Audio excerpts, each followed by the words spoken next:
Hello students, अभी तक हमने इंटरफेज और माइटोसिस देखा है डिटेल में। इंटरफेज में G1 S phase, G2 phase और उसके बाद में माइटोसिस। तो माइटोसिस में आपने क्या देखा? Mitosis consist of two parts. First one is karyokinesis and second one is cytokinesis. अभी कैरियोकाइनेसिस में आपने देखा कि तकरीबन 4 फेजेस होती है। वो चारों फेज कौन सी होती है? Prophase, metaphase, anaphase and telophase. Prophase में क्या होता है आपने देखा? कंडेंसेशन ऑफ क्रोमेटिड्स और वो क्रोमोसोम बनते हैं उसमें। मेटाफेज में congression of this chromosomes at the metaphysic plate, that is the centre of the cell. और एनाफेज में उनका डिसजंक्शन हो जाता है सेंट्रोमियर का, और दोनों इसमें मोनाइड स्ट्रक्चर जो है हैप्लॉइड क्रोमोसोम्स डाइवर्ट हो जाते हैं। और टीलोफेज में दोनों डॉटर न्यूक्लियाई बनते हैं, और उसके बाद में न्यूक्लियस जो है उसका फॉर्मेशन हो जाता है। और उसके बाद की स्टेज है साइटोकाइनेसिस। तो साइटोकाइनेसिस में the cell will divide into two form the daughter cells, right. अभी देखो कि जो माइटोसिस हो रहा है, माइटोसिस को कुछ जो एजेंट्स हैं वो इंड्यूस करते हैं, मीन्स उसको प्रमोट करते हैं माइटोसिस होने के लिए, और कुछ जो एजेंट्स हैं वो उसको रोकते हैं, right. That is called as mitotic poisons. तो माइटोजेंस क्या है और माइटोटिक पॉइजन्स क्या है, हम अभी ये आने वाले वीडियो में देखेंगे। उसके बाद में माइटोसिस का सिग्निफिकेंस क्या है, ये क्यों होता है माइटोसिस, इसका मेन रीजन क्या है। क्योंकि आपने माइटोसिस तो पढ़ लिया, अभी सेल साइकिल पढ़ लिया और माइटोसिस पढ़ लिया, बट ये क्यों होता है ये अभी आपको क्लियर हो जाएगा कि आपने अभी तक ये जो सब पढ़ा वो क्यों पढ़ा है। तो हम स्टार्ट करते हैं। अभी मैंने टाइम नहीं जाना चाहिए इसलिए कुछ चीजें लिख के रखी है यहाँ पे। इसके बाद में जो है कुछ एक्सप्लेनेशन बाकी है वो मैं बाद में बताऊंगा आपको। अभी देखो माइटोजेंस क्या करते हैं। तो माइटोजेंस क्या करते हैं? Which induce the mitosis. Mitosis को क्या करते हैं? प्रमोट करते हैं और इंड्यूस करते हैं माइटोसिस होने के लिए। तो ये माइटोजेंस कौन से हैं? अभी प्लांट्स में देखते हैं कि ये जो हार्मोन्स है, ऑक्सिन्स, गिबरेलिन्स, उसके बाद में साइटोकाइनिन्स, ये प्लांट्स में माइटोसिस इंड्यूस करते हैं। उसके बाद ये याद रखने वाली चीज है, ये प्लांट हार्मोन्स भी है। ये आपको बहुत बार आगे भी आने वाला है, तो इसमें घबराने की जरूरत नहीं, एक बार इसको याद कर लीजिए, हो जाएगा। उसके बाद में एनिमल्स में कौन से माइटोजेंस है? That is the insulin which promotes mitosis in animal cells, right. अभी उसके बाद में आते हैं हम माइटोटिक पॉइजन्स पे, जो हजार्डस है, जो माइटोसिस होने नहीं देते हैं, जो रोकते हैं माइटोसिस को, उसको क्या बोलते हैं? इनहिबिशन। तो ये माइटोटिक पॉइजन्स क्या करते हैं? इनका काम है इनहिबिट करना माइटोसिस को। माइटोसिस इनहिबिट करते हैं। उसके बाद में इसके एग्जांपल्स क्या है? ये अजाइड है, ये साइनाइड पॉइजन तो कॉमनली आपको पता ही है, ये प्लांट्स में भी वर्क करता है। और दूसरा है कॉल्चिसिन। ये कॉल्चिसिन मेन हार्मोन है, इस पे आपको नीट में क्वेश्चंस आते हैं, राइट। तो ये कॉल्चिसिन क्या करता है? ये स्पिंडल का फॉर्मेशन जो है,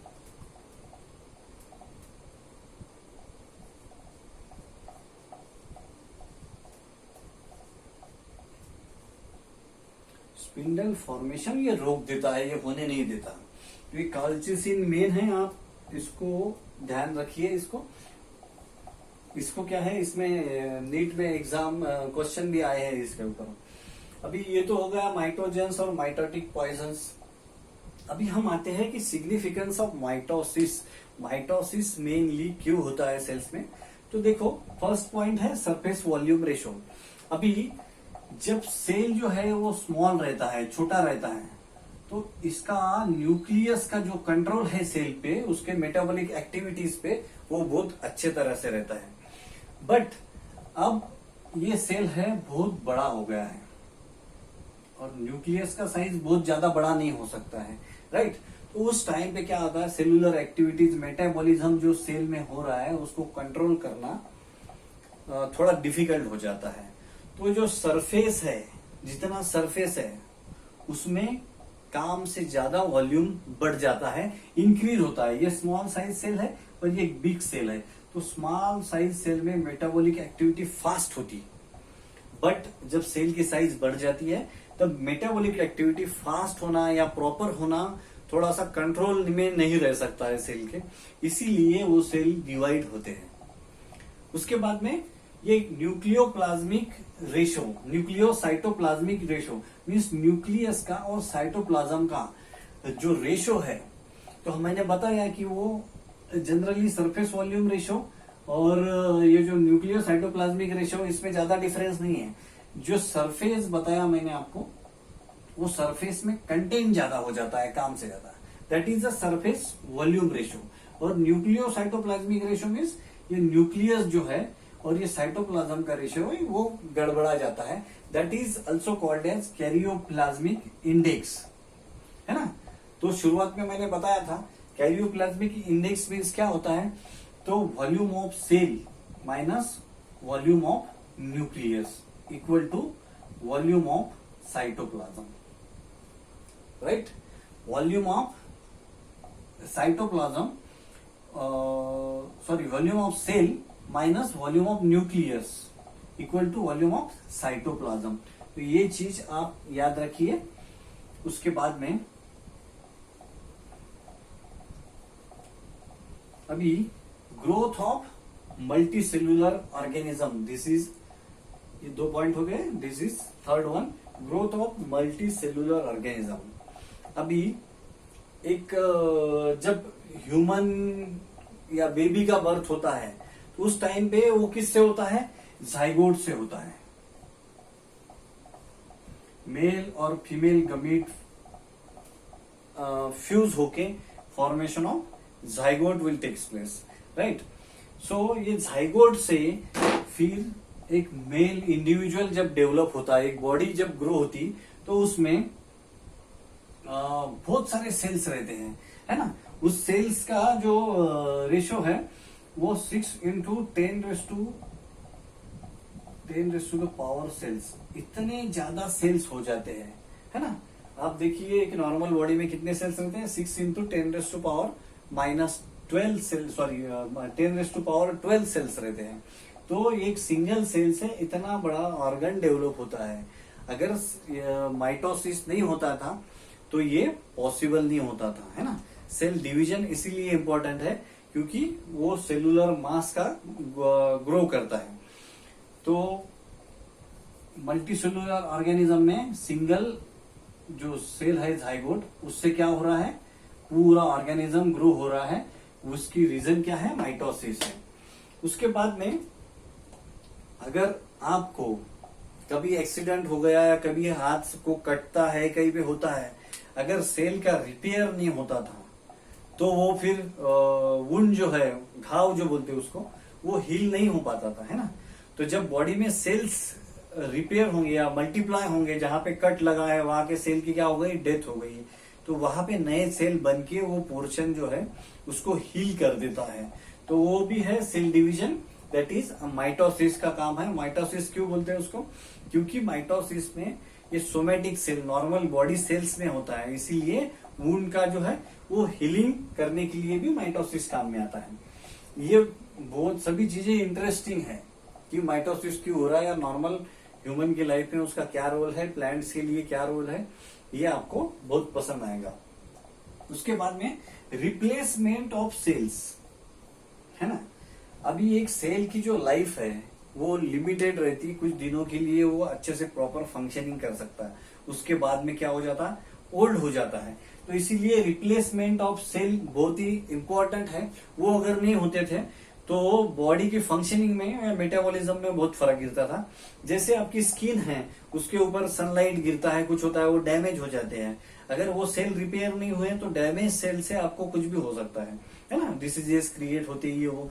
इसीलिए जो स्किन सेल है वो आपके रिपेयर होते। बाद में ऑक्सीजन कैरिंग सेल्स है जो आरबीसीज है, बाद में डब्ल्यूबीसीज है जो इम्यून रिस्पॉन्स प्रोड्यूस करते। वो सेल अगर रिपेयर नहीं हुए, रिफ्रेश नहीं होते रहे, तो क्या होगा, उसका फंक्शनिंग डिक्रीज होगा और बाद में डिसीजेस होने लगेंगे। तो आरबीसीज, डब्ल्यूबीसीज और जो गट की इनर लाइनिंग रहती है अपने पेट में, उसमें भी सेल्स का रिपेयर होते रहता है हमेशा। तो उसका जो फंक्शनिंग है वो बहुत प्रॉपर चलेगा, राइट। अभी रिप्लेसमेंट ऑफ सेल्स क्यों है जरूरी, आपने देख लिया। अभी इसके बाद में प्लांट्स जो है, प्लांट्स की जो ग्रोथ है उसके लिए जो है मेरिस्टेमेटिक टिश्यू जो रहते हैं वो इंपॉर्टेंट रहते हैं। प्लांट की ग्रोथ में मेरिस्टेमेटिक टिश्यूज जो है वो ज्यादा इंपॉर्टेंट रहते हैं। अभी उसमें दो टाइप के मेरिस्टेमेटिक टिश्यू रहते हैं, अपाइकल और लेटरल। अपाइकल मीन्स अपेक्स के, प्लांट के एकदम आखिरी छोर पे जो रहते हैं, हर जगह जहां पे आखिरी छोर से वहां पे जो रहते हैं उसको अपाइकल बोलते हैं, अपेक्स पे रहते हैं। और ये लेटरल जो साइड में रहते हैं वो भी मेरिस्टेमेटिक टिश्यू होती है। अभी इसके बाद में इसके वजह से क्या होता है, थ्रू आउट द लाइफ जब प्लांट के सिंगल सेल की ये होती है प्रोड्यूस होता है, जब बीज में से सेल निकलता है, through out the life plant की ग्रोथ होती रहती है, वो कभी रुकती नहीं जब तक वो प्लांट की डेथ नहीं होती है, इनफंक्शनल नहीं होते प्लांट्स, राइट। तो ये भी आप देख सकते हैं कि इसका भी रीजन क्या है, माइटोसिस से ही ये सब चीजें पॉसिबल हो रही है। अभी माइटोसिस से हैप्लोडिप्लॉइड कंडीशन जो है वो भी मेंटेन हो रही है। हैप्लोडिप्लॉइड मीन्स क्या है, number of chromosomes present in the cell. अभी एक सेल जो है उसमें पकड़ लो आप कि यहाँ पे 23 पेयर्स ऑफ क्रोमोसोम है, राइट। अगर माइटोसिस नहीं होता तो माइटोसिस क्या है, इक्वेशनल डिवीजन है। इसमें जब डिवीजन होता है तो दोनों में 23 पेयर्स ही दिखेंगी। जितने मदर सेल में, पेरेंट सेल में सेल क्रोमोसोम थे वो जैसे कि वैसा जो रेशो है वो मेंटेन होता है। उसका रीजन भी है क्या है, माइटोसिस है। अभी इसके बाद में ये मेंटेन करता है genetic constitution of any organism. तो mitosis is a equational division, right. अभी माइटोसिस के बारे में आपको थोड़ा और मैं बता देता हूं इधर।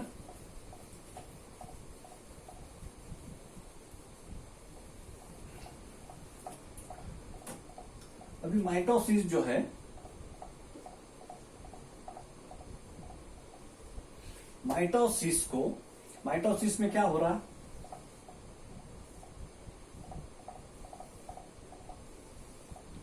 ये पेरेंट सेल से दो डॉटर सेल्स बन रहे हैं।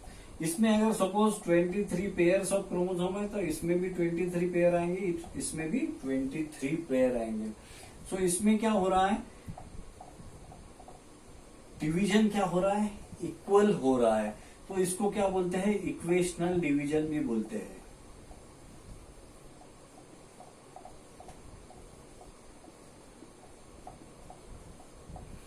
अभी यहाँ पे जो पेरेंट सेल है उसमें कितना पेयर्स है, 23 पेयर्स है। तो ये जो पेयर्स है वैसे के वैसे डुप्लीकेट भी होते हैं, तो इसलिए इसको डुप्लीकेशन डिवीजन भी बोला गया है।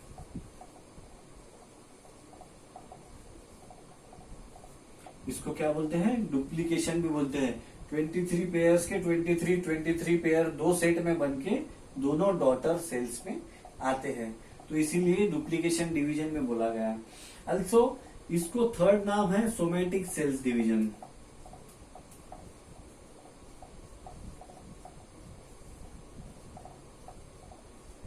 और सोमेटिक डिवीजन भी बोला जाता है।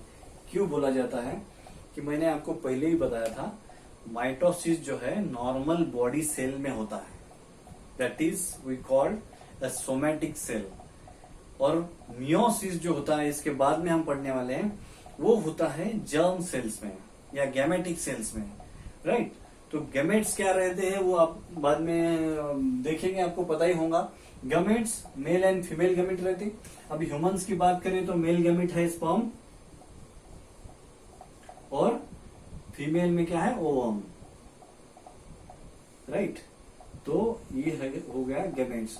तो गैमेट्स और सेक्स सेल्स जिसको बोलते हैं, उसी में मियोसिस होता है उसमें। और इसमें माइटोसिस जो है नॉर्मल बॉडी सेल्स में होता है, इसीलिए इसको सोमेटिक डिवीजन भी बोला जाता है, सोमेटिक सेल डिवीजन भी बोला जाता है। अब आपने माइटोसिस पूरा पढ़ा, है ना। तो माइटोसिस में जो क्रोमोसोम थे उसका बिहेवियर कैसा रहा, यह हमको देखना है। इससे आपको बहुत सारी चीजें क्लियर हो जाएंगी कि माइटोसिस में एग्जैक्टली टोटल इसमें हुआ क्या है।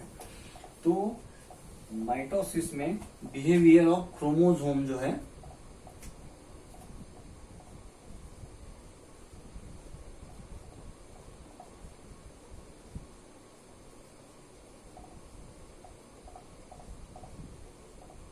ये बिहेवियर ऑफ क्रोमोसोम कैसा था। तो आपने नॉर्मल सेल साइकिल देखी थी,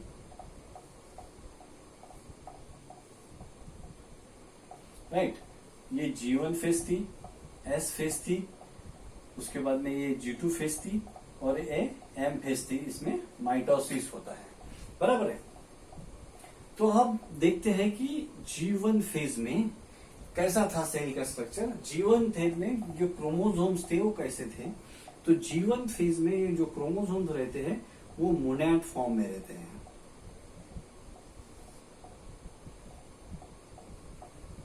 कौन से फॉर्म में? ये सेंट्रोमियर है और ये क्रोमैटिड है। तो G1 फेज में कंडेंसेशन हुआ था क्या न्यूक्लियस का? नहीं हुआ था। ये इंटरफेज है पूरी, G1 S और G2 तक इंटरफेज। और यहाँ पे क्या हो रहा है? माइटोसिस हो रहा है एक्चुअल। तो ये G1 फेज में जब सेल रहता है तो इसकी ग्रोथ होती है, राइट। सेल की क्या होती है? न्यूबॉर्न सेल रहता है तो उसकी ग्रोथ होती है।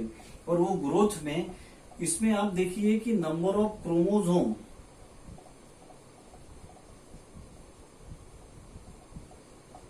कितने हैं? 2 है, बराबर है। अब इसमें देखिए कि नंबर ऑफ क्रोमैटिड कितने हैं? इसमें क्रोमैटिड 2 है। ये जो स्ट्रक्चर है that is a chromatic long DNA. अभी इसमें नंबर ऑफ डीएनए कितने हैं? 2 डीएनए हैं, राइट। और इसमें अमाउंट जो है डीएनए का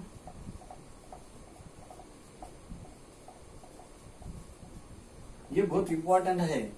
इसको आप अगर समझ लेंगे तो आपको मियोसिस समझने में बहुत ही आसानी होगी। अमाउंट ऑफ क्रोमोसोम है 1C। जितना भी आपको ये 2 क्रोमोसोम्स में दिख रहा है that is considered as a 1C, right. अभी इसके बाद में आती है S phase, right, that is a synthetic phase. अभी मैंने बताया था आपको सिंथेटिक फेज में क्या होता है? क्रोमोसोम का सिंथेसिस होता है या रिप्लिकेशन ऑफ क्रोमोसोम और डीएनए टेक्स प्लेस, राइट। तो रिप्लिकेशन में होना मीन्स क्या होना? उसका डबलिंग होना, डुप्लीकेशन होना। तो अब देखो यहां पे तो क्रोमोसोम वही है,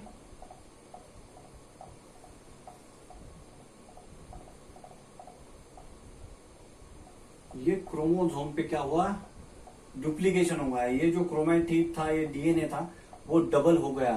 बट सेंट्रोमियर क्या है? सेम है, ध्यान में रखो। तो उसका डीएनए का कंटेंट डबल हुआ है, क्रोमोसोम डबल नहीं हुआ है, क्रोमोसोम एक ही है। तो यहां पे भी एक दूसरा क्रोमोसोम। अब number of chromosomes G1 phase में कितने थे? 2 थे। अब नंबर ऑफ क्रोमोसोम्स कितने हैं यहां पे? 2 है, राइट। 2 ही है ना क्रोमोसोम। सेंट्रोमियर जितने हैं उतने ही क्रोमोसोम रहेंगे। अभी नंबर ऑफ क्रोमैटिड्स,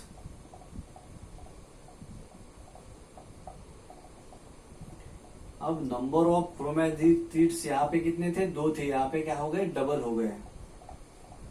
कितने हो गए? 4, राइट। अभी नंबर ऑफ डीएनए,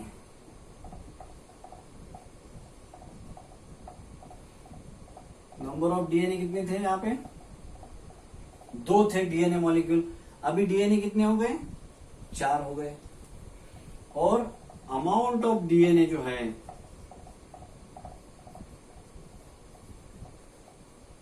यहाँ पे कितना हो गया? 2C। ये डीएनए का नंबर बढ़ गया और अमाउंट भी बढ़ गया यहाँ पे। समझ में आ गया आपको? तो ये हो गया एस फेज का chromosomal condition, right.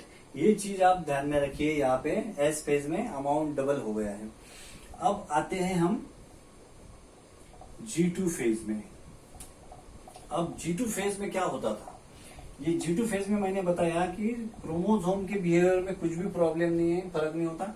G2 phase भी तो preparative phase for mitosis. Mitosis में जाने के लिए जो भी प्रिपरेशन है, ट्यूबुलिन प्रोटीन का फॉर्मेशन है, ये वो सब इसमें होता है।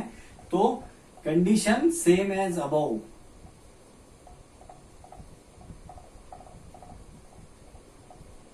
इसकी कंडीशन सेम रहेंगी एस फेज के जैसी, ठीक है। अब क्या हो रहा, ये माइटोसिस में एम फेज में एंटर हो रहा। अब ये एम फेज में जब एंटर होता है तो पहली फेज कौन सी है आपकी? प्रोफेज। फर्स्ट क्या है इसमें? प्रोफेज है। अब इसमें क्या होता था? इसमें होता था कंडेंसेशन ऑफ क्रोमोसोम। ये जो क्रोमैटिड्स जो ऐसे फैले रहते थे उसका कॉम्पैक्ट अरेंजमेंट होता है। सेल चैप्टर में आपने पढ़ा है कि क्रोमोसोम्स का पैकिंग कैसा होता है, डीएनए का पैकिंग कैसा होता है। तो वो डीएनए पैकिंग होने की वजह से क्या होगा, क्रोमोसोम्स है ये इस तरह से दिखने लगेंगे।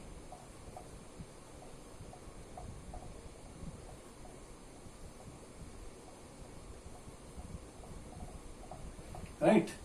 तो कंडेंस क्रोमोसोम जो दिखते हैं वो प्रोफेज के एंडिंग में दिखते हैं, शुरुआत में नहीं दिखते। शुरुआत में अर्ली प्रोफेज में उसका कंडेंसेशन स्टार्ट होता है, न्यूक्लियस जो है उसकी कंटेंट रहता है और न्यूक्लियोलस जो है वो भी रहता है। फिर लेट प्रोफेज में न्यूक्लियोलस डिजॉल्व हो जाता और न्यूक्लियस भी, न्यूक्लियर मेम्ब्रेन जो है वो भी डिजॉल्व हो जाती। तो ये प्रोफेज कंडीशन थी। अभी नेक्स्ट फेज कौन सी है इसके बाद में? प्रोफेज के बाद में सेकंड फेज मेटाफेज। अभी मेटाफेज में क्या हो रहा है कि मेटाफेजिक प्लेट पे सेंटर में ये क्रोमोसोम्स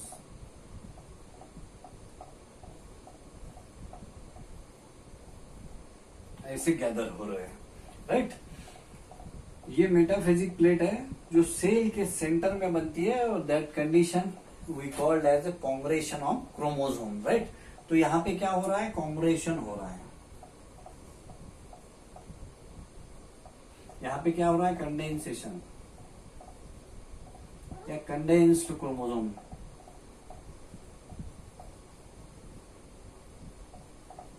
क्रोमोसोम यहाँ पे क्या हो रहा है? क्रोमोसोम का कांग्रेशन हो रहा है मेटाफेजिक प्लेट पे। वो सेंटर में आके अलाइन हो जाते हैं इक्वेटर पे। उसके बाद में थर्ड स्टेप कौन दी थी? एनाफेज।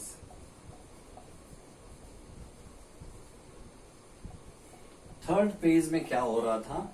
ये जो क्रोमोसोम सेंट्रोमियर है उसका डिवीजन होता है ना। तो सेंट्रोमेयर में जब डिवीजन होता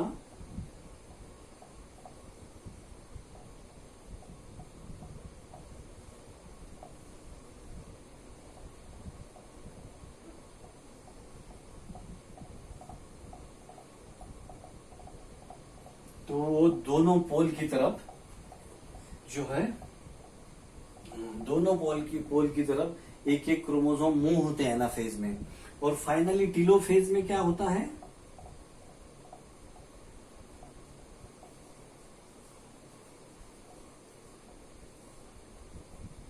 तीनों फेज में दो डॉटर न्यूक्लियाई फॉर्म हो जाते हैं।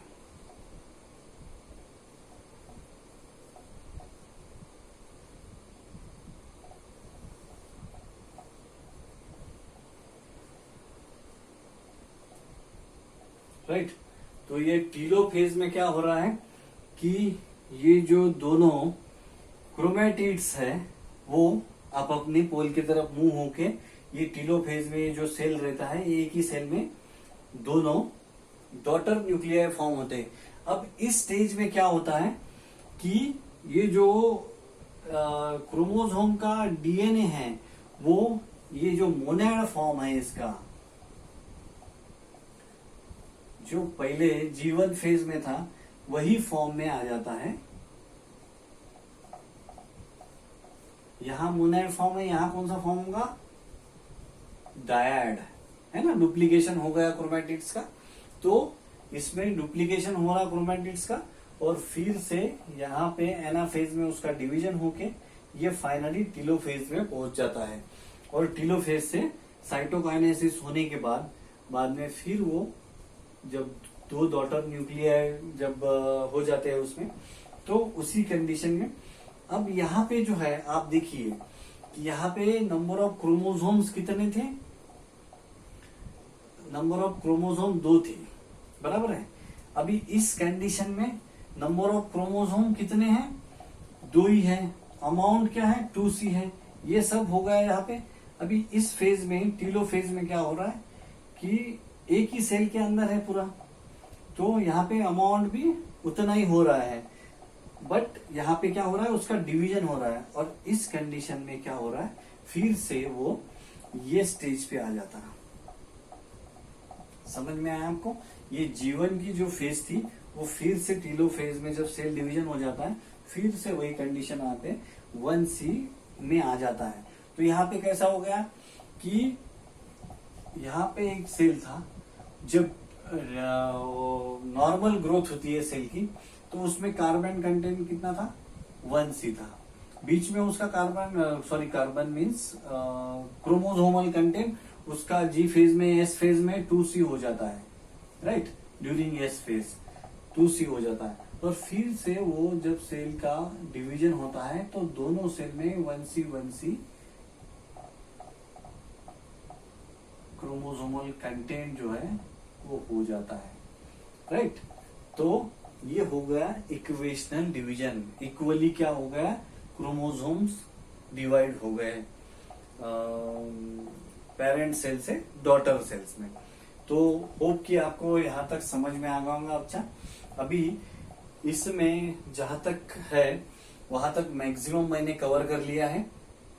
बाकी कुछ अगर छूटता है इसमें से तो हम आने वाले लेक्चर में उसको आने वाले इसमें डिस्कशन पॉइंट में कवर कर लेंगे। जो क्वेश्चंस आपको बताया जा रहा है उसका भी डिस्कशन सेशन मैं लूंगा और आपको बाद में उसके बारे में पूरा एक्सप्लेनेशन दे दूंगा। तब तक आप वीडियो थोड़ा सा अच्छे से देख लीजिए। अगर कुछ प्रॉब्लम है तो मुझे कॉल करके बोलिए या फिर मैसेज करिए। ठीक है, थैंक यू।